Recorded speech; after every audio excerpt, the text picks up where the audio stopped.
नमस्कार, स्वागत है आप सभी का जनसत्य न्यूज पर। मैं हूं आपके साथ अनु सिंह। खबरों की शुरुआत करेंगे राजस्थान से। राजस्थान में कांग्रेस सरकार पर मंडरा रहे खतरे से खबरों की शुरुआत करते हैं, जहां मुख्यमंत्री अशोक गहलोत और उप मुख्यमंत्री सचिन पायलट के बीच चली आ रही पुरानी सियासी खींचतान सरकार को संकट की ओर ढकेल रही है। इस बार ये विवाद विधायकों की खरीद फरोख्त के लिए राजस्थान पुलिस के एसओजी के द्वारा सचिन पायलट को भेजे गए एक पूछताछ के नोटिस से शुरू हुआ, जिससे नाराज होकर सचिन पायलट दिल्ली रवाना हो गए और उसके बाद 30 विधायकों का समर्थन होने की बात कही गई। अब जयपुर में मुख्यमंत्री आवास पर जहां कांग्रेस विधायक दल की बैठक चल रही है, इसके लिए व्हिप भी जारी किया गया था। सीएम अशोक गहलोत ने कहा कि जो विधायक बैठक में नहीं आएंगे उन पर कार्रवाई की जाएगी। वहीं सचिन पायलट ने साफ किया कि वे बैठक में नहीं पहुंच रहे हैं। उप मुख्यमंत्री सचिन पायलट के बगावती रुख के बीच राज्य सरकार के मंत्री प्रताप सिंह का यह कहना है कि सभी विधायक मुख्यमंत्री अशोक गहलोत के साथ हैं और मंत्री ने कहा कि सचिन पायलट समझदार हैं, वे इस तरह पार्टी नहीं छोड़ेंगे। पूरे विवाद को लेकर प्रताप सिंह ने कहा है कि एसओजी का लेटर सिर्फ एक सवाल है और औपचारिकता है। क्या एसओजी के लेटर से ही सब कुछ बिगड़ गया? जो उनका प्लान है वो लंबे वक्त से चल रहा है। सचिन पायलट की नाराजगी को लेकर मंत्री ने कहा कि पार्टी में कई मामलों में नाराजगी होती है, मेरी भी नाराजगी है, लेकिन इसका मतलब ये नहीं कि मैं गद्दारी करूंगा। तो ये बड़ा सवाल है कि क्या सचिन पायलट इस वक्त गद्दारी कर रहे हैं और क्या उन पर एक्शन लिया जा सकता है। इस पर ज्यादा जानकारी के लिए सीधा रुख करेंगे। हमारे एग्जीक्यूटिव एडिटर इस वक्त हमारे साथ जुड़े हैं, दिवाकर विक्रम सिंह जी। दिवाकर जी, सबसे पहले बताइए कि इस बैठक को लेकर क्या अपडेट है जो जयपुर में विधायक मंडल दल की चल रही है बैठक इस वक्त? देखिए अनु, बैठक शुरू हो चुकी है। ये ताजा सूरत-ए-हाल ये है कि वहां सब एक सुर से गहलोत को साथ देने की बात कह रहे हैं, लेकिन इतना तय है कि सचिन पायलट खेमा जिसका वो दावा कर रहे थे उसमें एक कमी साफ दिख रही है कि जी। 30 विधायकों के सचिन पायलट के साथ होने की बात की जा रही है, हाँ। जबकि अभी अभी जो मुझे सूचना मिली है कि 100 लोग जो है इस समय वहां पर जयपुर में बैठक में मौजूद हैं। तो एक तरह से बहुत बड़ा संकट फिलहाल गहलोत सरकार के सामने नहीं है, क्योंकि जी। क्योंकि पायलट के 2 बड़े समर्थक जो है वो बैठक पे मौजूद हैं। लेकिन इधर दिल्ली के जो स्थिति है, जिसके बारे में मैं आपको ताजा अपडेट ये दे रहा हूँ कि सचिन पायलट अभी अभी कुछ ही देर पहले अपनी गाड़ी से निकलने के लिए बिल्कुल बाहर आए हुए हैं। हालांकि वो कोई जवाब उन्होंने नहीं दिया है, लेकिन इतना तय है कि सचिन पायलट के खिलाफ अब कार्रवाई होना तय है, इसमें कोई दो राय नहीं रह गई, क्योंकि बैठक में वो नहीं गए। तो जो व्हिप जारी किया गया था, हालांकि व्हिप के संदर्भ में भी उन्होंने कहा था कि कोई एक संसद की कोई एक विधानसभा की कार्रवाई नहीं चल रही थी, ऐसे में व्हिप का कोई मतलब नहीं होता, और ये बात सही भी थी। लेकिन वहां पर वो नहीं पहुंचे हैं, ऐसे में कार्रवाई होना तय है। और इस संबंध में अभी-अभी मैं आपको एक जानकारी और देना चाहता हूं कि पीएल पुनिया साहब ने एक स्पष्टीकरण दिया है कि मैं ये कह रहा था कि सिंधिया अब जो है भाजपा के साथी हो चुके हैं, पायलट के बारे में नहीं। उन्होंने ये कहा था कि पायलट भी अब भाजपा के साथ जा चुके हैं, लेकिन इतना तय है कि अगर पायलट के खिलाफ कार्रवाई होगी तो उनकी जो है गतिविधि आज दिल्ली में ज्यादा बढ़ेगी, जो लगभग शुरू हो चुकी है। तो 2 बातें स्पष्ट हो चुकी हैं कि फिलहाल गहलोत के सामने, गहलोत चल रही है उसके सामने इतना बड़ा संकट नहीं है, लेकिन इतना तय है कि अब सचिन पायलट कांग्रेस शायद ही रहे। 99% ये हो गया कि उनके खिलाफ कार्रवाई की घोषणा 5 से 10 मिनट के अंदर हो जाएगी। पहले ये 2 बातें स्पष्ट हैं। लेकिन अनु, अभी एक बात है कि 15 विधायक जो है वो जिनको आने की बात की जा रही थी वो नहीं पहुंचे हैं, और जयपुर में ही 2-3 बातें ये की जा रही हैं कि भाजपा के लोग जो है वो उनके जो लोग नहीं आ पा रहे हैं विधायक, उनके साथ खरीद फरोख्त कर रहे हैं। ये आरोप प्रत्यारोप का दौर दोनों तरफ से चलेगा, लेकिन कहा कि तकरीबन 15 विधायक हैं जो कि इस बैठक में नहीं पहुंचे, तो क्या इस बीच भी गहलोत सरकार के लिए संकट है कोई कि 15 विधायक अगर नहीं मैं पहुंचते आपसे तो? नहीं, अगर 100 विधायक की सूचना मुझे 2 मिनट पहले अगर है, तो निश्चित रूप से 102 और 3 विधायक उनको इकट्ठा करना कोई मुश्किल नहीं होगा। ऐसा माना जा रहा है कि 104 विधायक तक मैनेज कर सकती है कांग्रेस। क्योंकि देखिए, फिलहाल कांग्रेस को गहलोत को साथ देते हुए नजर आ रहे हैं। अनु, हम लोग जब सुबह बातचीत कर रहे थे तो मैंने आपसे कहा था कि गहलोत जो है अनुभव में उनको कोई पछाड़ नहीं सकता, और मैनेज वो बहुत अच्छा कर सकते हैं क्योंकि वो संगठन के साथ जुड़े हुए हैं। हालांकि वर्तमान जो संगठन है कांग्रेस का, उसको पायलट साहब खे रहे थे उस नाव को, लेकिन फिलहाल पायलट साहब दिल्ली में बैठे हुए हैं। पायलट खेमे पे कोई बहुत बड़ी सरगर्मी जो है वो दिल्ली में नहीं है, क्योंकि अभी पायलट के घर के पास जो है वहां घर में कोई ज्यादा विधायकों की या इस तरह की कोई मौजूदगी फिलहाल नहीं दिखी है। तो ये जो खेमा है ये सक्रिय होगा, ये अभी कुछ 10-15 मिनट में कार्रवाई का ऐलान किए जाने की बात कही जा रही है। और अगर ऐलान हो जाता है तो पूरा राजनीतिक जो केंद्र बिंदु है, वो दिल्ली में आकर के शिफ्ट हो जाएगा और यहाँ की इस गतिविधि, बीच मेरा पायलट की सवाल ये गतिविधि है कि जब भी ऐसी स्थिति किसी भी राज्य में बनती है, जब पार्टी के अंदर बंटवारा होता है, तो किसके खेमे में कितने विधायक हैं, इससे पता चलता है कि आपकी कितनी मजबूत स्थिति है। ऐसे में सचिन पायलट के तरफ कितने विधायक हैं? हालांकि नंबर 30 का बताया जा रहा था और अब जैसा आप जानकारी दे रहे हैं कि लगभग 15 विधायक हैं जो नहीं पहुंचे। ऐसे में सचिन पायलट की ये स्थिति क्या बताती है? पार्टी के अंदर या राजस्थान में उनका नेतृत्व या फिर जो उनकी मजबूत स्थिति है, क्या ये बताती है जिसके सामने कांग्रेस को झुकना पड़े? कैसी स्थिति है इस वक्त सचिन पायलट की? क्या वो वापस आएंगे तो क्या स्थिति पहले जैसी रहेगी?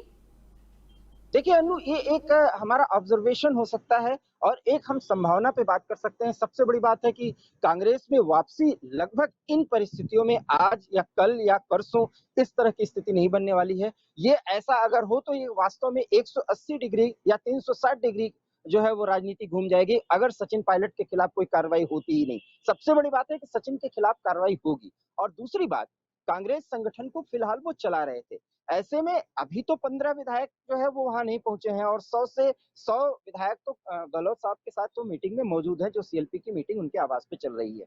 और 90 तो कंफर्म है और 10 की पुष्टि भी हो चुकी है और अब 101 विधायक की बात कही जा रही है, जिस हमारे पास ये सूचना है।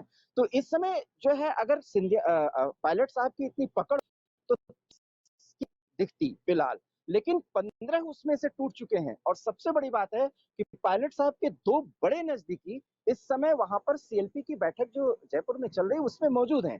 तो इस समय पायलट की स्थिति उतनी मजबूत नहीं दिख रही है जितनी थी, लेकिन पायलट की अनुपस्थिति और 15 विधायकों का जो बगावती तेवर है, उसमें गहलोत साहब की अगर आज पार्टी सरकार बच जाती है या कांग्रेस पार्टी थोड़ी राहत की सांस लेते हुए दिखती है, तो ये बहुत स्थिति बरकरार रहेगी, ऐसा नहीं लग सकता, क्योंकि ये तुरंत है। अभी सब कुछ मैनेज किया जा रहा है, दोनों तरफ से दावे प्रति-दावे किए जा रहे हैं, एक दूसरे पर आरोप प्रत्यारोप लगाए जा रहे हैं, लेकिन जी। और दिवाकर जी, जो हम मजबूत स्थिति की बात कर रहे हैं, अगर हम एमपी का एग्जाम्पल ले, जहां ज्योतिरादित्य सिंधिया ने भी लगभग कुछ ऐसा ही किया था, लेकिन उनके खेमे में काफी विधायक थे जिसकी वजह से मध्य प्रदेश की सरकार गिर गई। और क्योंकि आपकी मजबूत स्थिति ऐसी होती है तो जो सामने वाली पार्टियां हैं वो भी आपको हाथों हाथ लेती हैं। लेकिन सचिन पायलट के साथ की ऐसी स्थिति कोई बनती दिख रही है? क्योंकि उनके पास मजबूत स्थिति विधायकों को लेकर या फिर जो उनके पास समर्थन है उसे लेकर भी नहीं है, तो ऐसे में उनके लिए क्या राह बनती दिख रही है? देखिए अनु, हम एक बात स्पष्ट तौर पर जान लें कि पायलट साहब और सिंधिया की स्थिति बिल्कुल अलग है। सिंधिया जो थे वो वहां सरकार में नहीं थे। पायलट साहब उस जगह से बगावत किए हैं जहां वो उप मुख्यमंत्री थे और दूसरी बात वो संगठन के प्रमुख थे। तो ऐसे में सिंधिया की स्थिति से पायलट साहब की स्थिति बेहतर कही जाएगी, लेकिन विधायकों के मैनेजमेंट में जिस तरह से सिंधिया प्रभावी थे और आज तक वो प्रभावी रहे, और यही उसका कारण था कि वो अपने ज्यादा से ज्यादा करीबियों को अच्छे मंत्रालय जो है शिवराज सिंह के गवर्नमेंट में दिलवा सके।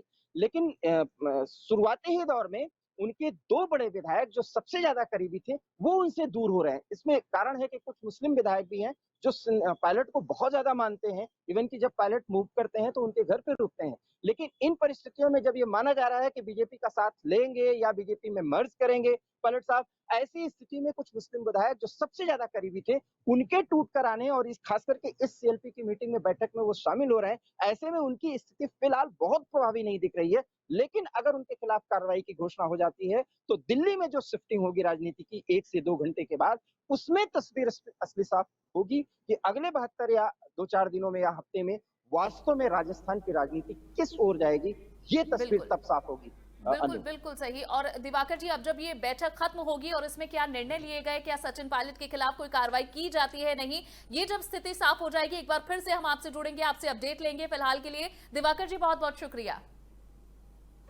और चलिए अब खबरों में आगे बढ़ते हैं, जहां शिवराज सिंह चौहान के मंत्रिमंडल विस्तार के 10 दिनों के बाद विभागों का बंटवारा आखिरकार हो चुका है। इसी के साथ उन्होंने विभागों में फेरबदल भी किए हैं। गृह मंत्री नरोत्तम मिश्रा से स्वास्थ्य विभाग छीनकर सिंधिया समर्थक डॉक्टर प्रभुराम चौधरी को दे दिया गया। सिंधिया समर्थकों को उनकी पसंद के विभाग दे दिए गए हैं। मुख्यमंत्री शिवराज सिंह चौहान ने अपने पास सामान्य प्रशासन, जनसंपर्क, नर्मदा घाटी विकास, विमानन समेत कई विभाग रखे हैं जो किसी अन्य मंत्री के पास नहीं है। तो इस तरह से अब आखिरकार 11वें दिन ये विभागों का बंटवारा हो चुका है और जहां एक तरफ सवाल ये उठ रहे थे कि ज्योतिरादित्य सिंधिया इस बात को लेकर अड़े हैं कि उनके समर्थक जितने भी विधायक हैं उन्हें अच्छे और बड़े मंत्रालय दिए जाने की मांग की जा रही है, लेकिन अब मध्य प्रदेश सरकार ने आखिरकार विभागों का बंटवारा कर दिया है।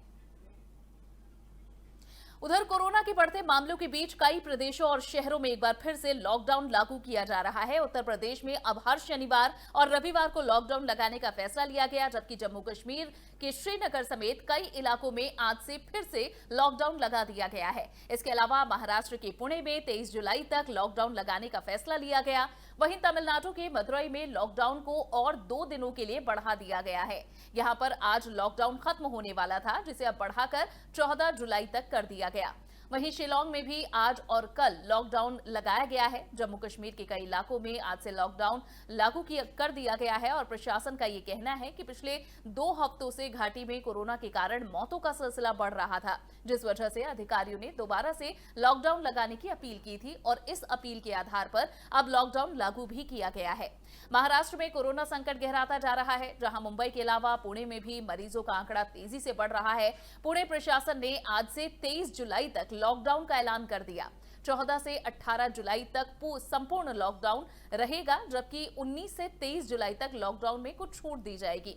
कर्नाटक की राजधानी बेंगलुरु में भी कोरोना के मामले तेजी से बढ़ रहे हैं। राज्य सरकार ने फैसला किया कि 14 जुलाई की रात 8 बजे से 22 जुलाई की सुबह 5 बजे तक लॉकडाउन लगाया जाएगा। इस दौरान आवश्यक सेवाओं को छोड़कर किसी को भी छूट नहीं दी जाएगी। कुल मिलाकर फिलहाल देश में 24 घंटे में 28,701 नए मामले सामने आए हैं। 500 लोगों की मौत हो चुकी है और अब देश में कुल कोरोना संक्रमितों का आंकड़ा 8,78,254 हो चुका है और मौत का आंकड़ा 23,174। कोरोना के बाद अब बात करते हैं मानसून की, जहां दिल्ली में मानसून के समय से पहुंचने के बाद भी लोगों को बारिश का इंतजार है। यहां अभी तक 40% कम बारिश हुई है। हालांकि उत्तर पूर्वी और तटीय भारत के कई राज्यों में मानसून अपनी रफ्तार में है। इन इलाकों में रविवार को कई जगह भारी बारिश भी हुई थी। पिछले कुछ दिनों में राजस्थान में भी मानसून कमजोर ही रहा, लेकिन मंगलवार को यहां जोर पकड़ने के मानसून की उम्मीद जताई जा रही है। 1 जून से 11 जुलाई के बीच पश्चिमी राजस्थान में सामान्य से 8% कम बारिश हुई, जबकि राज्य के पूर्वी हिस्से में 13% कम बारिश हुई।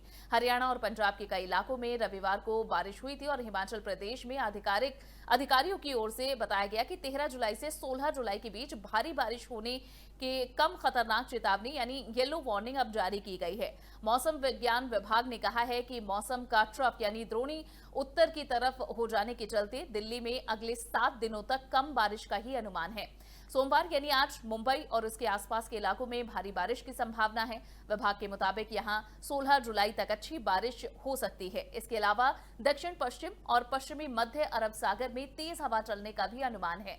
इस खतरे को देखते हुए मौसम विभाग ने मछुआरों को समुद्र में न जाने की सलाह दी है। उधर कोरोना वायरस की वैक्सीन बनाने में भारत समेत दुनिया भर के वैज्ञानिक जुटे हुए हैं और ऐसे में रूस ने इस मामले में बाजी मार ली है। यहां के सेचेनोव विश्वविद्यालय ने दावा किया है कि उसने कोरोना वैक्सीन तैयार कर ली है। उसका कहना है कि वैक्सीन के सभी परीक्षण हो चुके हैं और वो सफल रहे हैं। हालांकि अभी तक विश्व स्तर पर वैक्सीन के बन जाने की पुष्टि नहीं की गई, लेकिन ये माना जा रहा है कि अगर सेचेनोव विश्वविद्यालय का दावा सही हुआ तो ये दुनिया की पहली कोरोना की वैक्सीन होगी। Institute for translation medicine and biotechnology के निदेशक वदीम तरासोव के मुताबिक सेचेनोव विश्वविद्यालय ने 18 जून से वैक्सीन का परीक्षण शुरू किया था। इसका निर्माण रूस के Gamaleya institute of epidemiology and microbiology ने किया है। वदीम तरासोव ने कहा है कि वैक्सीन के तैयार हो जाने की पुष्टि हो चुकी है और सेचेनोव यूनिवर्सिटी में institute of medical parasitology and tropical and vector borne diseases के निदेशक ने बताया है कि सुरक्षा के लिहाज से वैक्सीन के सभी पहलुओं की जांच कर ली गई है और अब वैक्सीन कब तक लोगों के बीच पहुंचेगी ये पता नहीं है, लेकिन अलेक्जेंडर के मुताबिक ये जल्द ही बाजार में उपलब्ध हो जाएगी।